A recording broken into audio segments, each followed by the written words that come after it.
Hello दोस्तों, स्वागत है एक बार फिर से आपका मेरे चैनल पे लीगल इज 127 पे। जी हाँ दोस्तों, जैसे आपने मेरा थंबनेल देखा कि अब आप 490 और डीवी का केस दोनों को साथ में ख़त्म कर सकते हैं।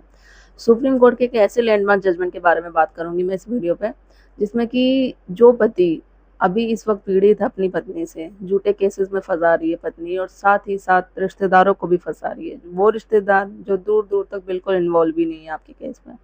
तो सेम ऐसा ही इस लैंडमार्क जो जजमेंट आया सुप्रीम कोर्ट का, उसमें भी यही सेम है। और ये सारी चीज़ें जो होता है ना, आमतौर पर सभी पतियों के साथ होती है कि भाई पति को सबक सिखाना है तो माँ बाप को भी नाम ले लो, रिश्तेदारों को भी ले लो, सबको ले लो, और 498 के बाद डीवी एक्ट का भी केस डाल दो। तो आप किस तरीके से जजमेंट का यूज़ करके अपने केस में हेल्प कर सकते हैं, और इस जजमेंट की डिटेल्स में हम इस बात करेंगे इस वीडियो में।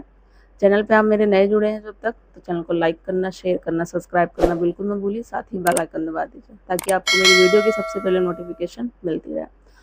दोस्तों, बात करते हैं, जब भी डिस्प्यूट होता है हस्बैंड वाइफ में, मैट्रिमोनियल में जब भी डिस्प्यूट बोले तो वाइफ क्या करती है, सबसे पहले यही काम करेगी। हो सकता है आपके साथ भी यही हो रहा हो।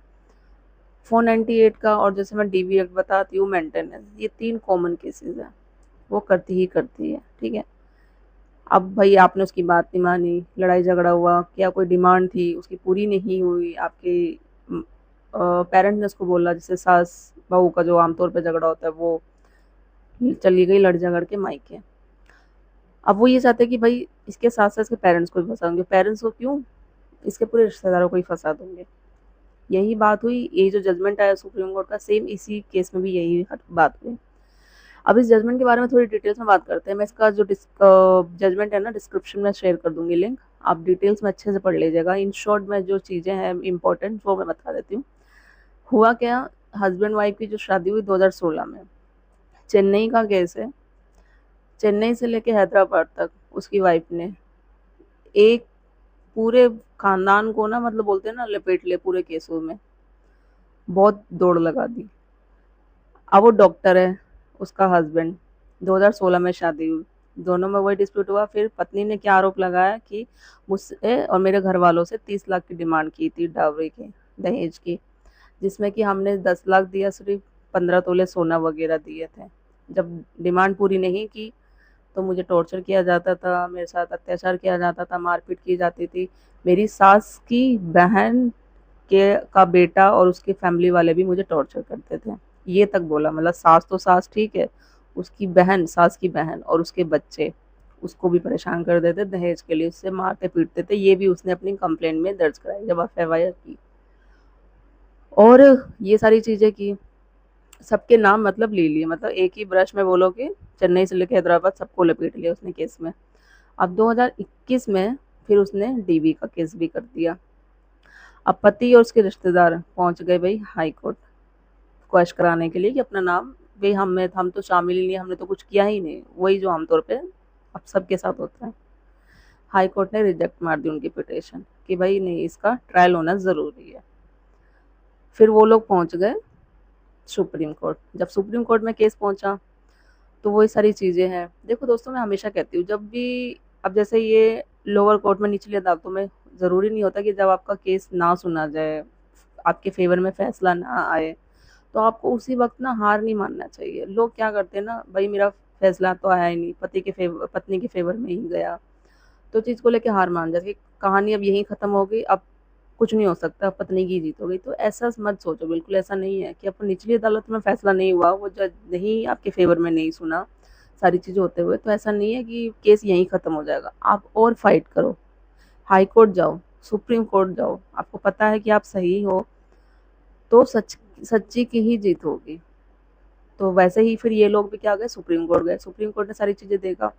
जब इसकी वाइफ ने डीवी और ये 498 का केस किया था, जो जो एलिगेशन लगा रखे थे ना, सब बिल्कुल सेम थे और कोई प्रूव नहीं था। सेम सेम आरोप लगाए गए थे, जैसे कि बोला जाए ना, कॉपी पेस्ट बिल्कुल सारा सेम किया गया था। और एविडेंस के तौर पे उसके पेरेंट्स, उसके घर वाले, अपने मायके वाले, और जो वो बोल रही थी वही सेम चीज़ें बोल रही थी। भले उन्होंने कुछ देखा नहीं था कि अगर उन्हें देखा जाए कि उनके साथ मेंटली, उसकी बेटी के साथ ये फिजिकली को टॉर्चर हुआ है, तो उन्होंने देखा है कि उसे मारते हुए, उसके ससुराल वाले से मार रहे थे, कोई भी चीज़ें जो आरोप लगा रही है, तो वो उनको नहीं पता था। बिल्कुल उनकी बातों से लग रहा था कि ये इसको बताया गया, इसकी बेटी बोल रही है तो इसलिए इसके मायके वाले बोल रहे हैं, तो सब चीज़ें पता चल रही थी। सुप्रीम कोर्ट ने भी साफ बोला कि ये सिर्फ एलिगेशन लगाया जा रहा है बदला लेने के लिए, सारी चीज़ें करने के लिए। कोई इसका स्पेसिफिक डेट, रीज़न, कोई भी चीज़ नहीं है, ठीक है। और सिर्फ रिश्तेदारों को फंसाया जा रहा है। तो इस पे सुप्रीम कोर्ट ने क्या किया, जो पति और उसके रिश्तेदारों पे केस कर रहे थे, केस को डिसमिस कर दिया। 498 और साथ में साथ जो डीवी का केस था, दोनों को ही ख़त्म कर दिया। और ये एक केस जो जजमेंटल लैंडमार्क जजमेंट जो कि बन गया। तो दोस्तों, बहुत सारे आप में से जो वीडियो मेरी देख रहे हैं, जो वो पति जो अपनी पत्नी से, उसके मायके वालों से पीड़ित है, किस लिए कि उस पर झूठे केसेस कर रखे हैं, 498 का डीवी कर रखा है, उनके साथ साथ उनके रिश्तेदारों को भी नाम दे रखे हैं।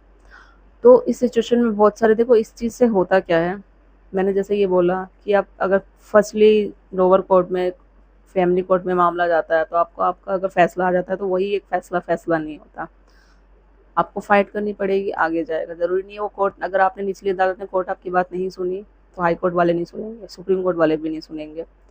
हाई कोर्ट जाओ, हो सकता है हाई कोर्ट में आपकी बात सुने, ना सुने तो सुप्रीम कोर्ट में जाओ।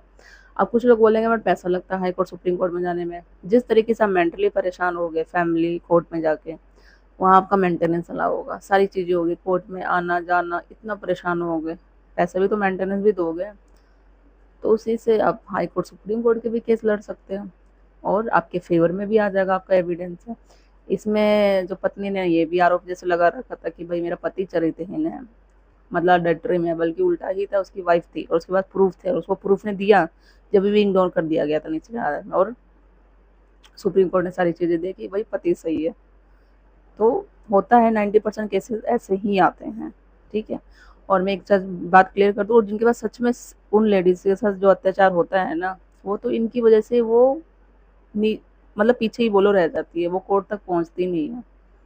न्याय होता रहता है, वो सिर्फ सोचती रहती है हमारा घर टूट जाएगा, परिवार टूट जाएगा, बच्चे अलग हो जाएंगे। ये होती हैं लेडीज जो सच में चाहती है हमारा घर परिवार ना टूटे, बट उनको पति जो अत्याचार करते हैं, उनके ससुराल वाले अत्याचार करते हैं।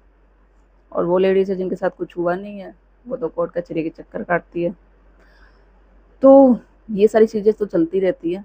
कोर्ट कचहरी में एक बार रिश्ता चला जाए ना तो केस तो ख़त्म, मतलब बोलो रिश्ता तो दोबारा चुनने का चांस ही होता है। अगर कोई वाइफ सच में गलती अपनी मान रही है, रियलाइज़ कर रही है, तो फिर उस आप अपनी वाइफ को बिल्कुल मत छोड़िए, रिश्ते को एक चांस दीजिए। तो आशा करती हूँ ये जो सुप्रीम कोर्ट का जजमेंट है आपके केस में अगर हेल्प करेगा। मैं डिस्क्रिप्शन में शेयर कर दूँगी लिंक, देख लीजिएगा डिटेल्स में और अच्छे से पढ़ लीजिएगा। और कोई क्वेरी है तो कमेंट में करके ज़रूर बताइएगा। बात करनी हो मुझसे, मेरी टीम से केस से रिलेटेड, तो अपॉइंटमेंट बुक करके बात कर सकते हैं। और चैनल को सब्सक्राइब करना बिल्कुल ना भूलिए, ज़्यादा से ज़्यादा लोग तक शेयर करिए ताकि और भी लोग तक पहुँचे और उन्हें भी हेल्प मिल सके। जल्दी मिलती हूँ मैं कैसे इन्फॉर्मेटिव वीडियो से, तब तक के लिए थैंक यू।